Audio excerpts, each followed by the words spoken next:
Okay, I'm going to start it. Desiree. No worries. How would you like to see academia interact with utilities like yourself? For free. Yeah. No, it's fair. And in terms of big, difficult, great questions that are worth lots of money, just doesn't matter.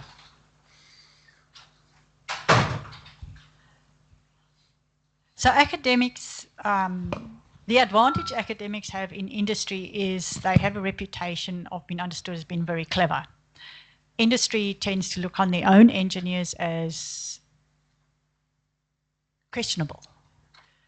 So the advantage that you have working with academics is they bring new ideas, but often the ideas are not as practical as we would like them to be. The academics, so in another project, the academics, although he wasn't a practicing one, very, very well known, but every time he was trying to solve a problem, he kept saying, oh, this will be a great research project. It's like, yeah, I'm sure it will, but help us solve this problem. I have also tried, it makes it sound like we've got a million problems, but there was another one. And I said, oh, this is a great piece of work for even a fourth-year research student, which would have been great, except you then get health and safety coming along. It's like, oh, you can't send a student up there because they're going to fall off. It's like, it would be great if academics and industry could work together and keep the legal people and the safety people out of it, and understand that we want to solve a problem. And in solving the problem, the academics and everybody else learns. Fair. Yeah, certainly, as long as the problem's not child labour. The Can I add something here? Yeah, I was going to ask you a specific question about this too.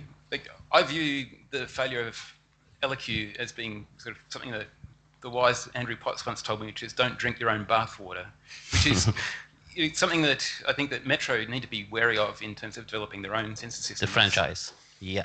So I view it as a commercial fate. What's your view of commercial? Okay. I do believe strongly the shift in the industry should be alliance rather than franchising.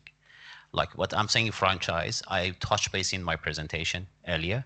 So when we look at in-house, either they pass on the job to you, John, which you're always complaining as well, if I'm too blunt.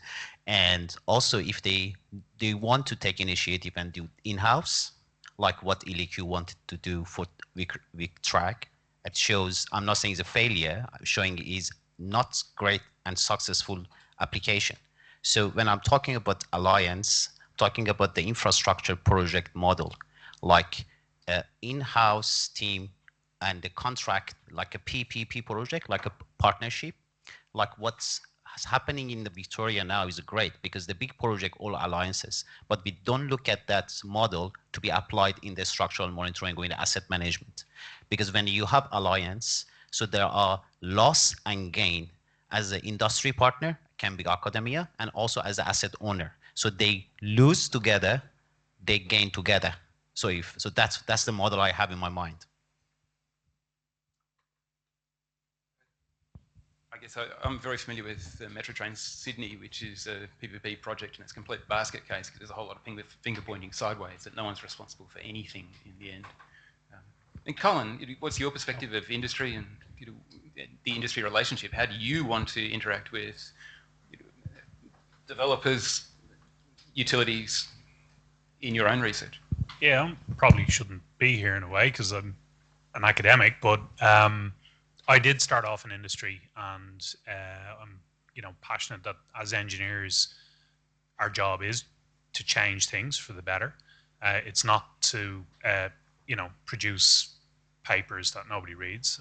I don't think that that's all that helpful. So, solving problems and having impact is what the purpose of engineering research is about, I think. And that was the oxymoron a little bit was that we have to have the eye on translation. You know, if we in academia just go about our work and never have an eye on how is this going to be translated into practice, then it's untethered from, you know, engineering research. Let's say that's what that was about. So I don't know. It's just that you got to have an eye on what the real problems are. Working with industry partners, there's just you know, I don't need to invent problems because there's enough real problems to be solved. I'm working with partners, even if the project looks straightforward at the beginning, and it's like, okay, you know, yeah, we'll do this. This is all straightforward. Normally, about 4 research questions fall out of it, but it's not. You know, to Desiree's point, it's not. It wouldn't hold up the project. We still go on and deliver the project, but then it provides me with, oh yeah, okay, we need to solve that, and then maybe in 3 or 4 years' time, it'll have an impact on the industry. And that's played out over my career. That, you know, that kind of background work then feeds forward. Yeah. There's always a bucket of problems. Any questions from the floor at all? Good group. That's all right. Just a question, just a technical question on the synchronization. We're actually working on the telematics side at the moment on traffic and all of that, and we're moving into structural monitoring over the last year. And the synchronization is a massive thing. How many units are you sort of looking, generally speaking, how many units are you looking to deploy? We've just finished a job right now for the telematics side again, tracking crates for delivery drivers and whatnot. But we've got it going at about 12,800 units to 1, which is quite an extensive network. It does take a bit of work to put that together. What kind of node count are you looking at for something that would be reasonable for a monitoring project like a Westgate Bridge or something like that? So these nodes are pretty expensive. And we've got 12. That's what we're working with, but they're independent. So you could have as many as you want, but you just have the data analysis. I think the use case is a little bit different. I mean, wireless, you know, 12,000 telematics for traffic is a separate use case to trying to identify mode shapes on a large structure. You know, 12 nodes is pretty good for that. I mean, they're completely independent. The data is stored locally on the node, and then you post-process, you know, asynchronously offline later on. But with the clock drift correction stuff that we've worked on to try to improve the modal estimates. Hopefully that answers that. Sorry, John, can I just say something in response to the alliance concept? So I was talking to David earlier. So in Transurban, we engage a lot of consultants. And a lot of our projects are small. And most consultants, you find their engineers are far more interested in working on the big stuff, right? Every young engineer wants to be on a metro tunnel or a Westgate tunnel or the Southern Rail Loop. Nobody wants to, none of these young engineers want to come to Transurban and say, hey, I want to work on your tiny little bridge that was built in the 60s. We sort of have an alliance in terms of we have master services agreements with our consultants. So all the legal stuff is sorted out first. You still have an issue when you go to them and you say, we have this problem, can you help us please?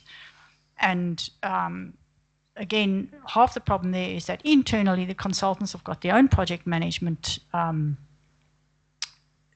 costs that they have to look at on the project, and the engineering concept portion is so small that the consultant comes back and says, no, we're not going to do this for you anymore. So the idea there then was to say, okay, well, we'll give you a bucket of money that we say, okay, we're going to spend this year and we'll do a drawdown process.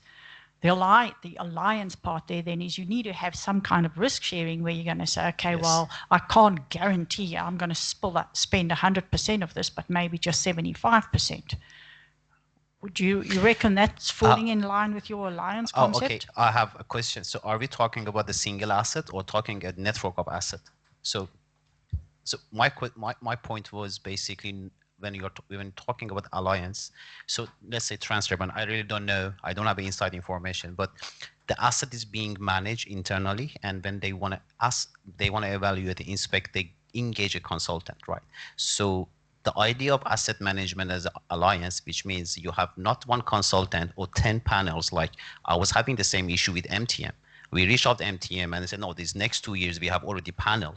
And it's like, we don't open the panel next 2 years. And Ben is there, he knows that probably.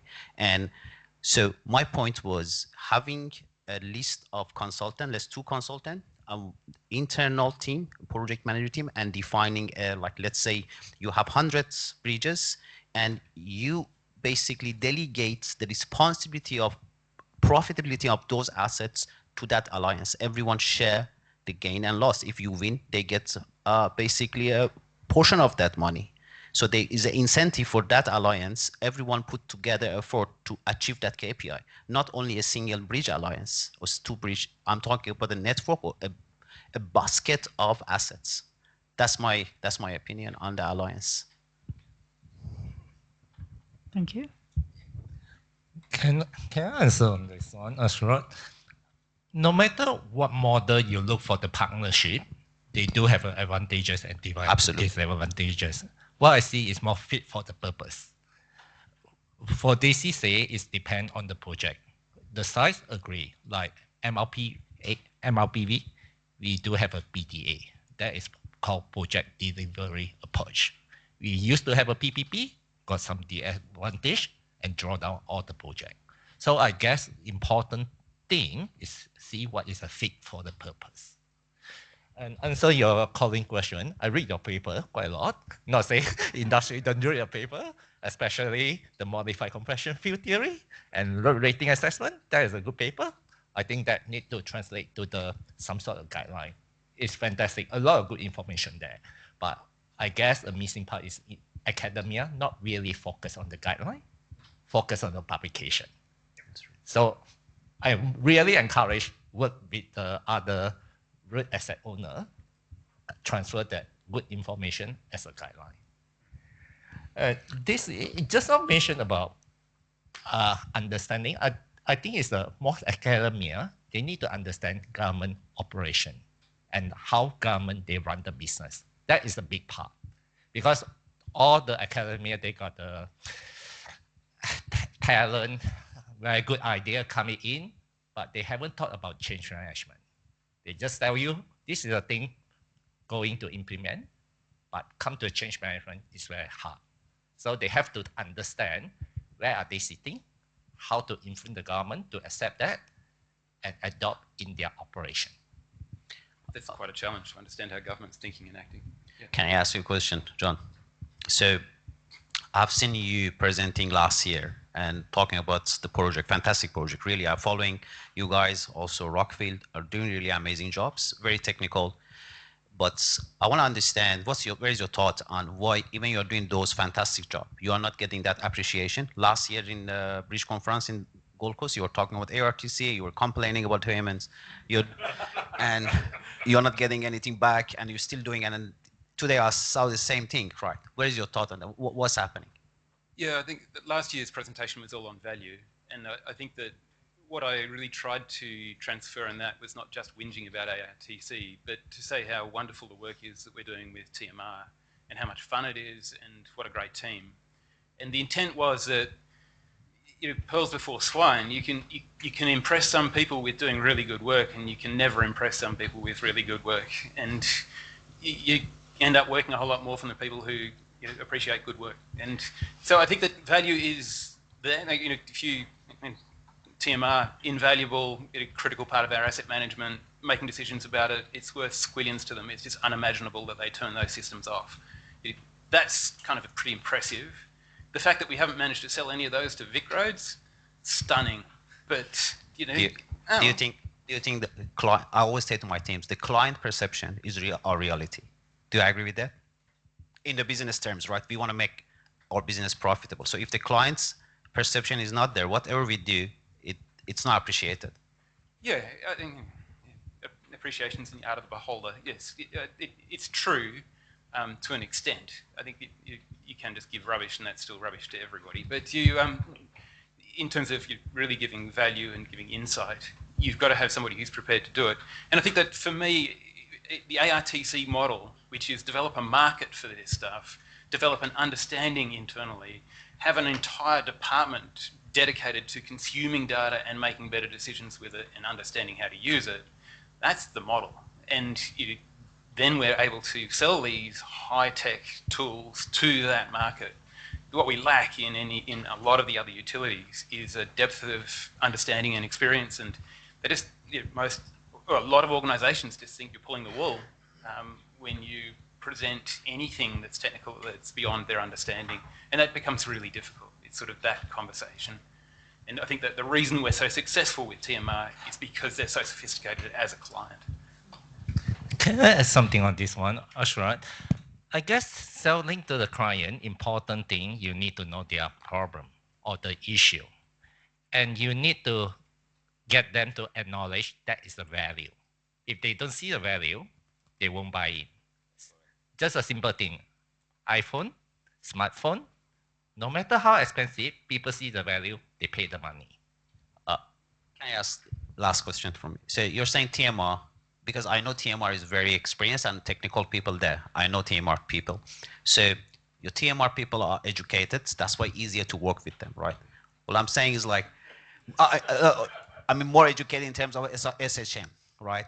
SHM, right? Which means if you're talking about VLine, have you ever looked at the VLine assets management framework? So what is our initiative to make them educated in the SHM or in their asset management approach? That's what I'm saying. So we can't say, okay, we work with the people who just understand and appreciate, and we just leave them the rest alone and they don't appreciate. That's what's being suggested here? Not at all. I spend 2 days most weeks trying to flog technical services to people who don't really want to buy it. And I don't, as part of an education program of what they're capable of getting out of these things and to demonstrate it. That's what we're doing here, is to try and communicate. There are benefits to doing this, but they're not limitless. And I guess it's one of my pushbacks against big data analytics in the cloud using brand new sensors that we've just invented. It's just total garbage. It wasn't invented. It wasn't. Not new. It's not new. It just makes it much more difficult to sell good work. And where we're really trying to leverage intelligence and insight into these markets. And in terms of our relationship with academia, we use quite a lot of Colin's freebies, and we read his papers, and we talk to him regularly. It's a two-way street there to a degree. There's just no money in it. But I think that's a good relationship, and it's a good place for it. Yeah, for sure. But in terms of the market, look, the market will grow. I think ARTC at some point is just going to start making decisions with data, and when they do, it's just going to turn the tap on, and they're going to go at it. There's some really obvious, really easy, really insightful things that they can do straight away, and it wouldn't cost them anything. That's worth it. Thank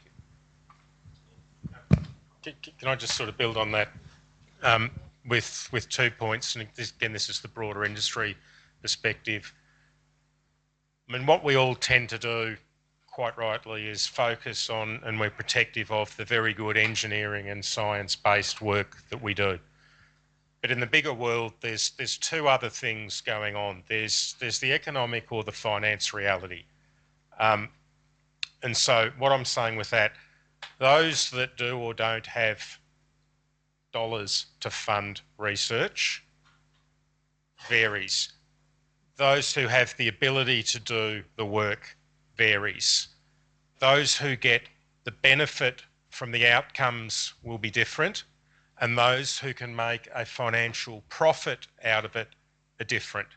So if we just stay within our projects and sort of think, well, that's the entire game, no, it's much more nuanced than that. And the other thing I'll sort of quickly mention is the communications or the language bit. Think your audience. The language you're using in a PhD thesis or a peer-reviewed paper or a conference paper, look, they got structure, they got purpose, they're all very, very important. But that's not business and economics and finance language. That's not necessarily decision or policy maker language, because they might have no engineering or science background. And that's not barbecue talk language either. Now, we can talk about the one thing with multiple audiences and in multiple ways. And so pulling that together, we have to be aware that when we talk industry or when we talk the world of structural health monitoring, it's not just what we're doing with the focus of our day job. We're trying to fit into a much bigger, much more, I'd suggest, complex environment. Can we talk funding? Because we're not the ARC. Desiree's pointed out you want all this on top for zero, and I get that. But you know, Australia does have a problem. It's one of the lowest in OECD in its research expenditure. You want to have expertise flowing into industry. You want to be able to use, you know, AI and ML and all this, but nobody wants to pay for the education that goes behind that. So I know people with an eye on the medium to long term will invest, even if this particular project doesn't particularly need engagement with academia. We're going to invest. We're going to support those PhDs and postdocs, because in 4 or 5 years' time, they're going to come into our industry and up our game. And I know you guys know that. But to come just maybe a little bit further around the circle, without that support, the kind of impact that John has alluded to in some of my work, and thank you, I'm pleased that some of the work is having impact, but please recognize it is completely not valued in academia. That work has no value in academia. The time I spend on that work is time that I am not promoting myself, in a sense, right? The time that I am not achieving the things in academia that academics say, oh, this is what you're supposed to be doing. So the piece of work that needs to be done is at a much Yeah. higher level, at the vice chancellor level. You need to be saying, you know, I know you universities are all about your rankings and you're all about, you know, impact, but their vision of impact is often a lot more on impact on the research community and not impact on practice. And having impact on practice doesn't actually help. Doesn't help me. I love doesn't help that. me at all. Yeah, that's the reason I left.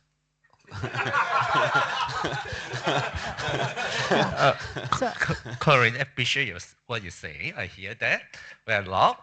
I think that is related about history in Australia research compared to other country. If you look for the US model, Europe model, they rely on industry to support the research. In the past, Australia granted all the research from the ARC funding government they provide. And most of the research you've done, you need to complete the report, either put on the shelf or implement it. Full stop. I think culture change. Right now, it's more engage or encourage industry come in, work together, like ARC Hub, ARC Training Center. I hope this one will change, because it's like in the past, university not measure on the industry implementation, they more on your publication. How many you publish, how many cited, you perfect. But I hope that is more on the academia, industry, and some asset owner work together and make things change. It's more how to use the research work, all the good work there, implement in the industry practice.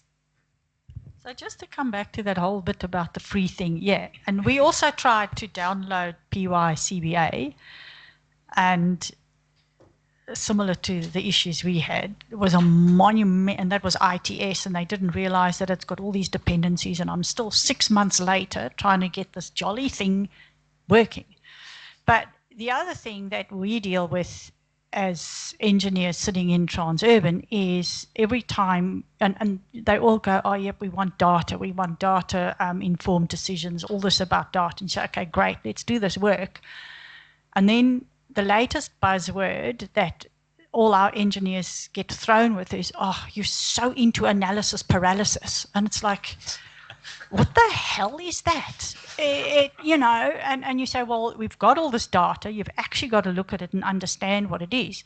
And if you don't analyze it, how do you know what the answer is? Oh, well, you're too detailed. You're wasting time on analysis paralysis. I want the answer tomorrow. It's like, yeah, it's not going to happen. I just want to sorry, and then when you say, well, let's get the academics in, because they're really smart people and they look at this all the time, then it's, oh no, it's too expensive. We haven't got time for this. And then you say, well, why are we collecting all this data? It's difficult. I just want to build on what you were saying. I was talking to one of your students just before the session, and it's like she was having a point and saying she presented. I really liked the idea. She presenting her idea to her panel, and I was saying, okay, where is the gap? And she's doing a practical project, and they're asking where is your gap, because they're looking at, okay, this is not research. This is like a research for engineering, but it's not research for academia. So it's like exactly what you were mentioning now. It's like there are wonderful jobs, amazing job being done, but it's not being appreciated. Again, it's in academia. And always I'm saying our university are rich. I don't think university are not rich. They have like tons of students, heaps of students. I haven't ever seen always university wants industry to invest in the research. Why university doesn't want to initiate investment in industry? That's another question. Are there any more questions from the floor? Yes, Govinda.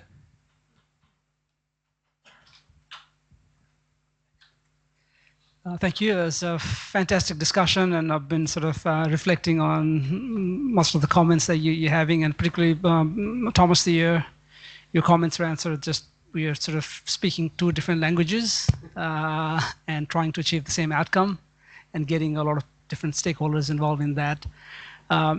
One thing, like I've been with this network for a very long time, and one thing that this network has achieved is that brought people like us from different sectors and different organizations and universities and industry together at the same place and discussing all these sorts of things. I'm more sort of thinking forward, like into the future. Like obviously, Tommy, like you'll be working really hard on that ARC sort of research hub project. That's a fantastic initiative. We're all supporting that and everything. So our experience so far has been that like once we got a project of that nature underway, then sort of it just gets focused into sort of small PhD topics and then the integration has always been a challenge, and I'm not sure sort of how ARC is structured and the requirements and things are for the projects, but I would love to see this more as a project where so not only you've got PhD students, but you got industry expertise also sort of brought into the mix, working together on a project with end users involved, people like us involved, and PhD students and researchers involved as well, so that we can really work on sort of tricky problems together as a collective. And with Thomas's points, how we sort of flip the narrative and sort of just have first start with the conversation with the end users, with the problems, and bring all the other expertise that's around the room to work on it. So whether ARC is the right vehicle for that, or whether we need a slightly different vehicle to facilitate that. So any thoughts on that from the panel, and maybe also from Tommy after that? Thank you. Great question, Govinda, and I absolutely support all of that. And yeah, I've kind of hassled Tommy endlessly about a different management structure that has industry in the sort of the path rather than out to the side. But I'll let Tommy answer. Yes. So I think that now is much easier than 15 years ago. 15 years ago, when we started the Australian Network of Structural Health Monitoring, we would like to establish a platform between the academic and industry. At that time, it's quite innovative and very new, and it's really hard because at that time, SHM is not a new idea. It's not an acceptable idea at that time. A lot of people, they think that SHM is for the sensor or service provider to earn money. And SHM is for the academic to write papers. And they consider that is not that practical. But to me, I came from Hong Kong and all that. I've been working for that many years, since 90s. I know it works. So throughout that 15 years, the development of that is getting better and better. So at first I thought Govina will, because in August, Govina, when he came to that workshop activity talking about that, he has a very good topic about the gap between the industry and academic, how we can work better. And it is really good because I consider the SHM field, the gap between the industry and the academic is much narrower than the other field.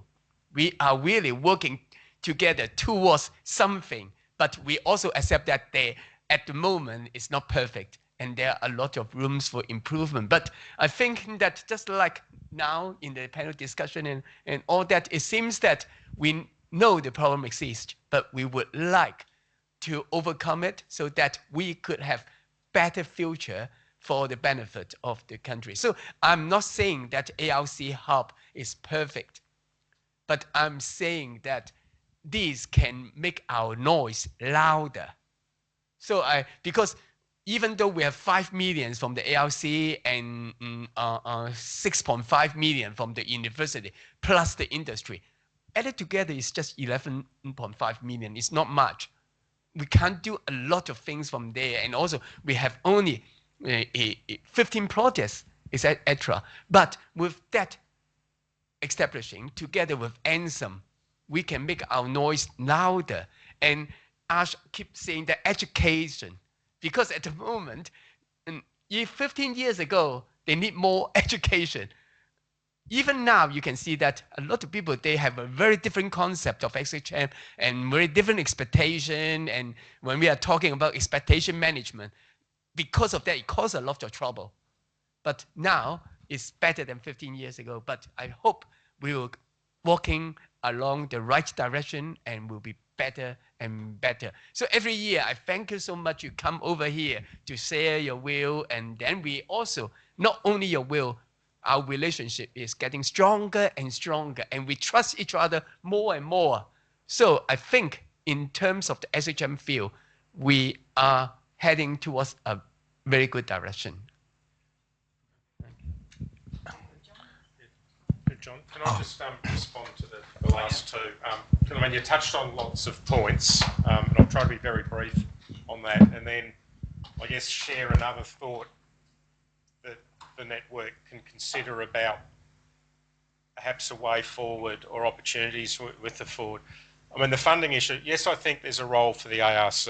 I mean, like us internally, I said, we have to visit the value proposition, risk, services. It's not the same as who makes a profit. So the language to an ARC submission and their focus on research outputs isn't the same as the outcomes that the industry is looking for. Now, yes, we have a research budget, but for us to spend on research, every dollar we spend, the question's going to be the same. It's not about growing revenue or new tech. It's going to be, how does it deliver value? The regulator, so when we ask for that, the regulator gives us that money. We hold on to it because we can always go with that focus. What's in it for us? Value. Now, yeah, there's all the rest of it around us, but that's not our world. The other thing, and it's because of the recent discussions and the workshops on the new design for carbon neutral infrastructure training centre that's just starting, I actually think the SHM network have got a real opportunity in that space if you rethink the value proposition of SHM. Models on their own aren't good enough. You've got to have, our issues revolve around pre and post validation. That's then the link to the wider world of dollars. But the thought I want to share and sort of put on this on the table is the issue of carbon neutrality. If you can use SHM well to extend the life of infrastructure, that's a value proposition. But I'll add another one, carbon neutrality. net zero, it's all over the place at the moment. And it might not be normally what you're involved in, but I'll just sort of put some high-level numbers up to illustrate what I'm thinking about. The state government, we're in Victoria, the Victorian state government, like other governments, is focused on net zero. Now, Melbourne Water, we're owned by the state government. Us on our own represent 25% of the Victorian state government's Scope 1 and Scope 2 emissions. That's all that's got the focus at the moment because that's the regulatory world. But the real world, the engineering world, is more than that. There's this world of Scope 3 emissions. And like with our big, deep pipes, 80% of the 80% of the greenhouse gas emissions related to our pipes might be related to Scope 3 emissions, which isn't even in the Scope 1 or Scope 2 world at the moment. So if you're then saying condition assessment, structural health monitoring, it's about, I think someone this morning talked about design errors or construction errors. You eliminate that, or you improve the confidence that you're extending the life of infrastructure. Not only is it the value proposition you're thinking about now, you start putting a price on carbon, and that 60, 70, 80% of the footprint might be Scope 3 emissions that no one's even looking at the moment. The value proposition on the detail work you're doing might start looking significantly different. Now, I haven't done the numbers, so, you know, research can prove me wrong, but I'm just sort of putting the thought bubble out there. Based on the work we're doing, I totally agree that most of the good work we're doing and the high value work is on extending life of assets for every good reason. It's cheaper, lower environmental impact, it's just good for business. I just give a quick response. Just, okay. I'll go, Tommy. I had my hand up for a while. I wanted to respond to a comment that was made. I think it needs to be corrected because this view that universities have an endless supply of funding. So I think we need to look at, and I think we really, I've been attending this is my 16th year. I've been here since the beginning. And I think we need to be thinking, rather than sort of siloing us as industry and academia, we're a team here. This is about the nation, okay? And when we talk about research and development, we shouldn't be siloing off and saying, academia does this, industry does this. We have a pool of R&D funds which are actually associated with the government, and that's ARC, but there's other direct funds. But then there's industry and all the other players in the market who need the R&D and the innovation to actually make those steps to deal with carbon neutrality in the future. But I don't know if people are aware, currently the R&D expenditure for our nation is about 1.6%, okay? And that's because we've had reduced levels of government spending, but also because industry itself does not spend on R&D. So if you compare that 1.6%, you compare that to other nations like South Korea, 2.5%, Germany, 2.5%, the average in the European Union about 2%, US 2.5%. So I think we really need to be starting to talk about this as a team in the future. Universities aren't rich, despite what people are suggesting. I don't know if you've heard about the international student issue that's happening. The universities, particularly the research-intensive universities over the last 10, 15 years, have had to actually support and fund research as associated with international students. International students might be declining in the next few years. It's actually going to mean that universities have less money to spend on research. So the only way we're going to innovate in this country is that we have to work together as a team to be able to actually look at these issues. So I thought it was really important to mention that because there is a potential crisis in R&D in this country if we don't look at it as a team. So. Okay. I think what Thomas mentioned earlier, the earlier talk about error in design and construction is Govinda's speech. He mentioned about the collapse of the Florida Bridge. That is, I think that because they are using new material, using self-cleansing concrete as well as a new construction, they call it accelerating bridge construction, ABC.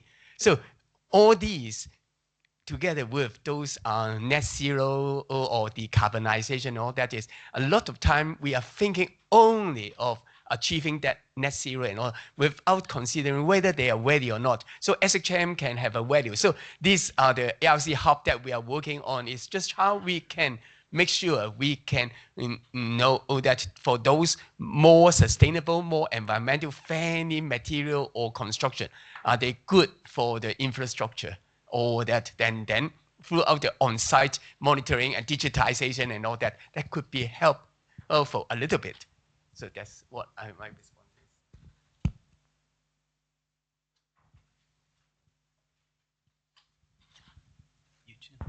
I just like to echo what Brian said, and it's a very, very good point because I've also been 16 workshop already and go through this one. I can see how much we engaged with industry and we enjoyed those working with industry. But can we just take another view? Take a view from academic as benchmarking internationally is a lot easy. And so our academics enjoy their research and internationally recognition.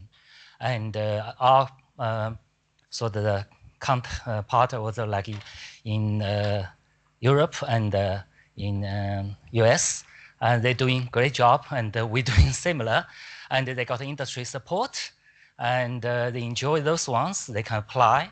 So can we ask another question? And beside, ARC has pushed 20 years ago, they don't, academic doing their invented problem, and now we're actually working a lot on the real problem, but we didn't go that successfully. So can we ask another question? I don't have solution. Solution is there any issue with our industry rather than just academic? We move a lot from one side to the middle, and industry seems back up further because old generation for hierarchy, like a CEO, they have an engineering background is gone.